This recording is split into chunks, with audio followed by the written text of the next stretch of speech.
नमस्कार दोस्तों, स्वागत है आपका आज के मुख्य समाचार में, जिसमें सबसे पहली और बड़ी खबर में आपको बताएंगे कि महाराष्ट्र में कौन लेगा मुख्यमंत्री की शपथ। क्या अभी महाखेला है बाकी? देरी से संघ हो रहा है नाराज और शिंदे ने फिर से फोड़ दिया है बम। इसी के साथ खबर में आगे जिक्र होगा कि नहीं करेंगे गठबंधन, अकेले लड़ेंगे चुनाव। दिल्ली विधानसभा इलेक्शन को लेकर आम आदमी पार्टी का बड़ा ऐलान। खबर में आगे आपको बताएंगे कि एकनाथ शिंदे पर कांग्रेस का बड़ा हमला, कहा धोखेबाजी की सजा मिली। और आगे जिक्र होगा कि महाराष्ट्र के चुनाव नतीजा असंभव, जयराम रमेश ने पूरी चुनावी मशीनरी पर दागे सवाल, कहा गड़बड़ तो हुई है। और इसी के साथ आगे जिक्र होगा कि हमारी लड़ाई हमारे देश की आत्मा के लिए है, कांग्रेस नेता प्रियंका गांधी का बयान। दोस्तों, हर एक खबर की गहराई में आपको ले जाएंगे, लेकिन उससे पहले आपसे निवेदन की वीडियो कीजिए लाइक और चैनल को सब्सक्राइब करके बेल आइकन दबाकर कमेंट में लिखिए जय हिंद। रुक करते हैं सबसे पहली और बड़ी खबर की तरफ। देरी से संघ नाराज, शिंदे ने फिर फोड़ा बड़ा बम। महाराष्ट्र में कौन लेगा मुख्यमंत्री की शपथ? क्या अभी महाखेला है बाकी? जी हाँ दोस्तों, आपको बता दें कि महाराष्ट्र विधानसभा चुनाव में महायुति की महाजीत के बाद क्या राज्य की राजनीति में सबसे बड़ा सियासी खेल बाकी है? यह सवाल इसलिए खड़ा हो रहा है क्योंकि राज्य के कार्यवाहक मुख्यमंत्री एकनाथ शिंदे ने फिर से ऐसा बयान दिया है जिसे सियासी तौर पर कई तरीकों से देखा जा रहा है।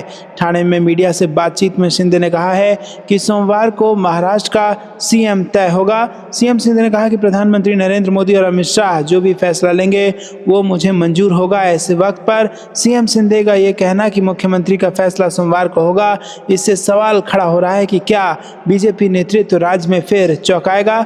महाराष्ट्र में महा सस्पेंस के बीच बीजेपी नेता राव साहब दानवे ने कहा है कि सीएम का नाम तय हो चुका है, सिर्फ केंद्रीय नेतृत्व की मुहर बाकी है। महाराष्ट्र में बीजेपी की तरफ से देवेंद्र फडणवीस मुख्यमंत्री की दौड़ में स्वाभाविक दावेदार के तौर पर उभरे हैं। चुनाव नतीजा आने के बाद राज्य के सबसे ज्यादा नवनिर्वाचित विधायकों और दूसरे दलों के नेताओं ने फडणवीस से मुलाकात की है। ऐसे में जब शिंदे के सहयोगी फडणवीस इस रेस में सबसे आगे हैं, तब वो उनका ये कहना है कि पीएम मोदी और अमित शाह जो फैसला लेंगे वो सियासी जानकारों को चौंका रहा है।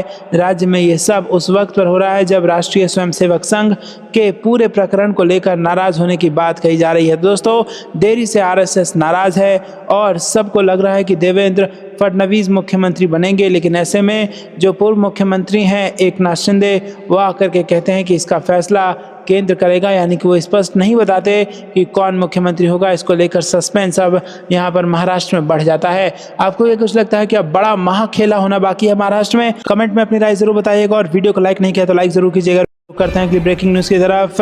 दिल्ली विधानसभा इलेक्शन को लेकर आम आदमी पार्टी का बड़ा ऐलान, नहीं करेंगे गठबंधन, अकेले लड़ेंगे चुनाव। जी हाँ दोस्तों, दिल्ली के उत्तम नगर से 2 बार के आम आदमी पार्टी से विधायक नरेश बाल्यान की गिरफ्तारी के एक दिन बाद पार्टी के राष्ट्रीय संयोजक अरविंद केजरीवाल ने विधानसभा चुनाव 2025 को लेकर बड़ा बयान दिया।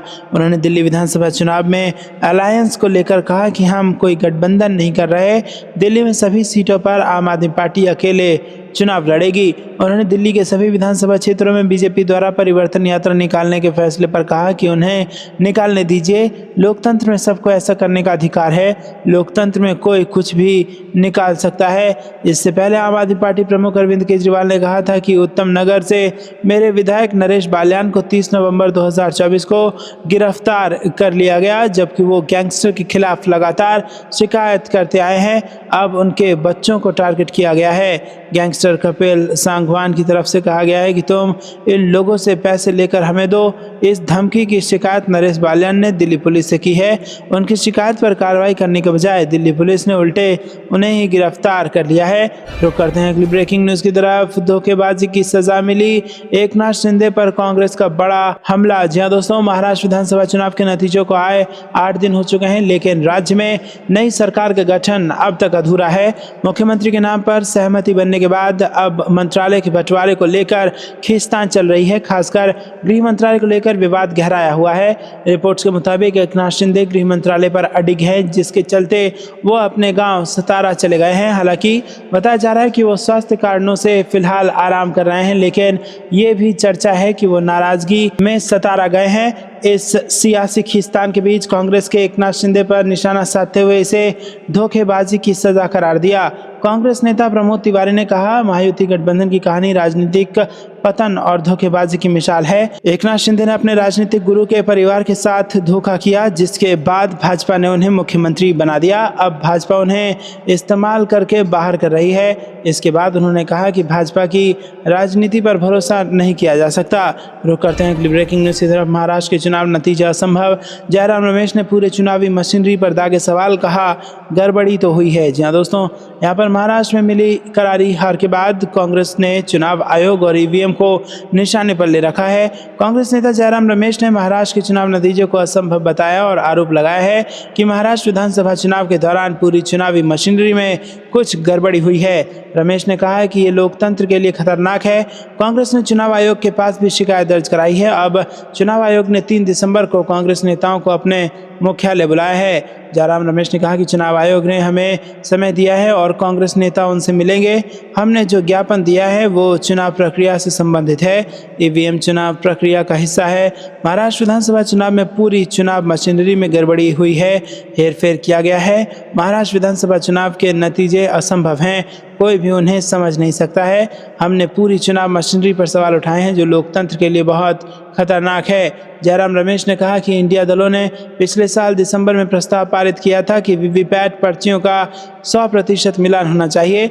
मैंने भी वीवीपैट मुद्दे पर चुनाव आयोग से समय मांगा था, मगर हमें समय नहीं मिला। बता दें, हरियाणा विधानसभा चुनाव में भी कांग्रेस ने ईवीएम में बैटरी का मुद्दा उठाया था। रुक करते हैं अगली ब्रेकिंग न्यूज़ की तरफ। हमारी लड़ाई हमारे देश की आत्मा के लिए है, कांग्रेस नेता प्रियंका गांधी का बयान। जी हाँ दोस्तों, आपको बता दें कि वायनाड में कांग्रेस सांसद प्रियंका गांधी वाड्रा ने रविवार को भाजपा नीति केंद्र सरकार पर निशाना साधते हुए कहा कि आज लड़ाई उस ताकत के खिलाफ है जो लोगों के अधिकारों को कमजोर करके उन्हें कुछ व्यापारी मित्रों के हवाले कर रही है। उन्होंने यहाँ मनंतवाड़ी में एक सभा को संबोधित करते हुए कहा कि आज हम अपने राष्ट्र की भावना, भारत की आत्मा के लिए लड़ रहे हैं। वायनाड के अपने दौरे के दूसरे दिन की शुरुआत करते हुए उन्होंने कहा कि हम एक ऐसी ताकत के खिलाफ लड़ रहे हैं जो हमारे देश की नींव पर बनी संस्थाओं को नष्ट करने के लिए हर संभव कोशिश कर रही है। उन्होंने वायनाड के लोगों के साथ रहने और उनकी ज़रूरतों के लिए कंधे से कंधा मिलाकर आगे बढ़ने का वादा किया। जारी कार्यक्रम में प्रियंका के दोपहर 12:15 पर सुल्तान बाथरी और दोपहर 1:30 पर कलपेट्टा में सभा करने की बात कही गई है। राहुल गांधी के साथ 2 दिवसीय वायनाड दौरे पर आई प्रियंका गांधी ने शनिवार को वायनाड लोकसभा क्षेत्र के अंतर्गत आने वाली तिरुवंबाड़ी के मुक्कम, निकम्बूर के कोलई, कोझिकोड के वंदूर और इडवन्ना और मल्लपुरम जिले में जनसभाओं में हिस्सा लिया था। रुक करते हैं अगली ब्रेकिंग न्यूज़ की तरफ। केंद्रीय मंत्री सिंधिया की प्रेस कॉन्फ्रेंस का बहिष्कार, 2 घंटे इंतजार के बाद भड़के पत्रकार। जी हाँ दोस्तों, केंद्रीय मंत्री ज्योतिरादित्य सिंधिया इन दिनों मध्य प्रदेश दौरे पर हैं। शनिवार को शिवपुरी में सिंधिया पर मधुमक्खियों ने हमला कर दिया था। वहीं रविवार को अशोकनगर में सिंधिया के रवैये से पत्रकार भड़क गए हैं। पत्रकारों ने सिंधिया की प्रेस कॉन्फ्रेंस का बहिष्कार कर दिया। 2 घंटे प्रेस वार्ता के लिए इंतजार करने के बाद पत्रकारों ने यह फैसला लिया। दरअसल रविवार को केंद्रीय मंत्री ज्योतिरादित्य सिंधिया अशोकनगर पहुंचे थे। यहाँ उन्होंने कलेक्ट्रेट में दिशा की बैठक ली। बैठक में देरी होने की वजह से वे प्रेस कॉन्फ्रेंस में लेट पहुंचे। सिंधिया के आने से पूर्व भी 2 घंटे इंतजार करने के बाद पत्रकारों ने प्रेस वार्ता का बहिष्कार कर दिया था। हालांकि कलेक्ट्रेट के बाहर एसडीएम, एसडीओपी सहित प्रशासनिक अधिकारियों ने पत्रकारों को मनाने की कोशिश की थी, लेकिन पत्रकार प्रेस कॉन्फ्रेंस रूम की जगह कलेक्ट्रेट के बाहर सिंधिया से चर्चा पर अड़े रहे। बाद में पूर्व विधायक जजपाल सिंह जज्जी द्वारा काफ़ी विनती करने के बाद कुछ मीडियाकर्मी मान गए, तब जाकर ज्योतिरादित्य सिंधिया की पीछे शुरू हुई। हालांकि इसके बाद भी काफ़ी पत्रकारों ने इसमें हिस्सा नहीं लिया। रुक करते हैं अगली ब्रेकिंग न्यूज़ की तरफ। महिलाओं के खाते में आएंगे 2500 रुपये, मैया सम्मान योजना को लेकर आई बड़ी खबर। जी हाँ दोस्तों, हेमंत सोरेन सरकार की सत्ता वापसी के बाद झारखंड की महिलाओं को बहुत जल्द मैया सम्मान योजना की 5वीं किस्त की राशि भेज दी जाएगी। विधानसभा चुनाव से पहले अंतिम कैबिनेट की बैठक में हेमंत सरकार ने 2500 रुपये देने का फैसला लिया था। अब सरकार बनने के बाद कल्याण विभाग 2500 रुपये भेजने की तैयारी में जुट गया है। मैया सम्मान योजना का रजिस्ट्रेशन लगातार चल रहा है। हेमंत सोरेन की नई सरकार बनने के बाद इसे लेकर कवायद तेज हो गई है। संभावना जताई जा रही है कि 11 दिसंबर तक 5वीं किस्त की राशि भेज दी जाएगी।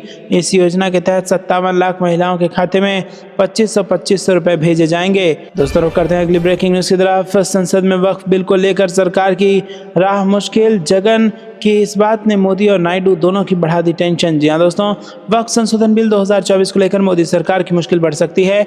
आंध्र प्रदेश के जगन मोहन रेड्डी के नेतृत्व वाली वाईएसआर कांग्रेस पार्टी इस विधेयक के खिलाफ सामने आई है।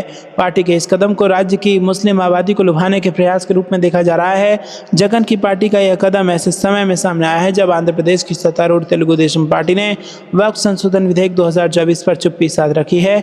टीडीपी राज्य और केंद्र में बीजेपी के साथ गठबंधन में है और इस तरह जगन के इस रुख ने पीएम मोदी के साथ ही चंद्रबाबू नायडू की टेंशन बढ़ा दी है।